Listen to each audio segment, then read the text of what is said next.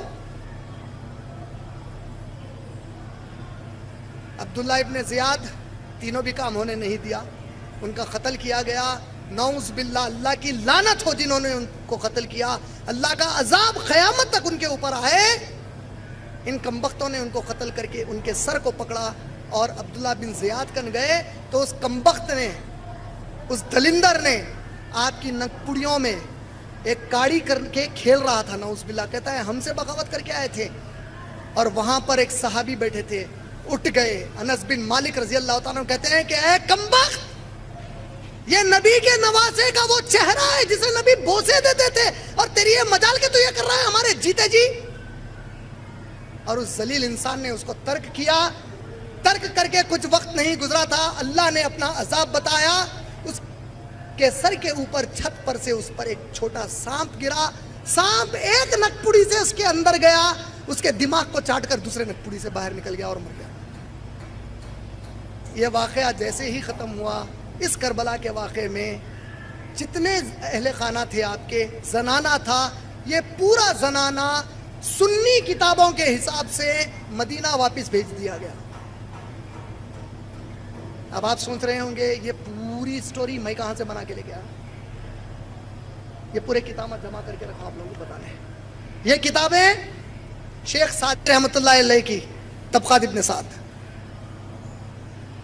یہ البدایہ والنہایہ ابن کثیر رحمۃ اللہ علیہ کی، ابن تیمیہ کی منہاج السنہ صفحہ نمبر 219 اور صفحہ نمبر 237 سے 257 تک تفصیل میں آیا ہے۔ یہ ہمارے علماء ہیں، یہ ہمارے سنی اکابر علماء ہیں۔ ابن کثیر کون ہے؟ جن کی کتاب سے ہم لوگ تفسیر ابن کثیر پڑھتے ہیں قرآن کی، جسے ہر سنی، چاہے وہ بریلوی ہو، دیوبندی ہو، تبلیغی ہو، جماعت اسلامی کے ہو، اہل سنہ والجماع کے ہو، یا اہل الحدیث ہو، متفق طور پر سب سے اچھی تفسیر ابن کثیر کو مانتے ہیں۔ یہ پورے واقعات میں نے ان کتابوں سے سنا ہے۔ ابن تیمیہ کون ہے؟ ابن کثیر کے استاد ہیں، ابن قیم کے استاد ہیں، ابن اسیر کے استاد ہیں، 100 اکابر علماء کے استاد۔ کیسے استاد؟ جب منگول پوری مسلمانوں کو جلا کر عراق میں راکھ کر رہے تھے تو ابن تیمیہ اکیلے، کیسے ہمارے علماء تھے، دیکھو کیسے علماء تھے، اللہ اکبر۔ چنگیز خان کی فوج اور اس کے بچوں کی فوج حملہ کری عراق پر، 20 لاکھ مسلمانوں کا قتل ہوا۔ تاریخ کی کتابیں کیا کہتی ہیں؟ گھوڑے جب چلتے عراق کی گلیوں میں تو کس حد تک حالت ہو گئی تھی، مسلمان آپس میں لڑ کر ایمان میں کمزور ہو گئے۔ نتیجہ کیا نکلا؟ جنگلی قوم ان کے اوپر وارد ہوئی اور گھوڑے چلتے تو مسلمانوں کے خون کا کیچڑ ہوتا ہوا۔ ایک چنگیزی کسی مسلمان کو راستے میں ملتا تو کہتا ٹھہر، میں بھی گھر سے تلوار لاتا ہوں۔ اتنا ڈر گیا تھا مسلمان کہ اس کے تلوار لانے تک ٹھہرا رہا تھا، وہ آ کے اسے قتل کر کے جاتا۔ آپ لوگ سوچ رہے ہوں گے کہ ایسا ہو بھی سکتا کیا؟ ایسا آج بھی ہوا بھائی۔ حال حال میں ہندو نیوز پیپر میں ایک رپورٹ آئی، کشمیر میں بعض بدبخت ایک گاؤں میں گھس گئے، مسلمان مردوں کو گھر سے نکالا، آج کل کی بات نہیں ہے، تقریباً 10-12 سال پرانی بات ہے، نکال کر کہا باہر ٹھہرو، اندر گھس کے ریپ کیے، باہر نکل کے صبح کے وقت آئے، ہلنا نہیں، یہاں سے گھر میں نہیں جانا جب تک ہم نہیں آئے، گئے اور اپنے دوسرے دوستوں کو لائے تک مسلمان ہاتھ بن کے وہیں بیٹھے ہوئے۔ یہ میرے گھر کی رپورٹ نہیں ہے، ہندو نیوز پیپر کی رپورٹ۔ جب تم آپس میں لڑتے، اللہ نے قرآن میں کہا ہے، سورہ انفال آیت نمبر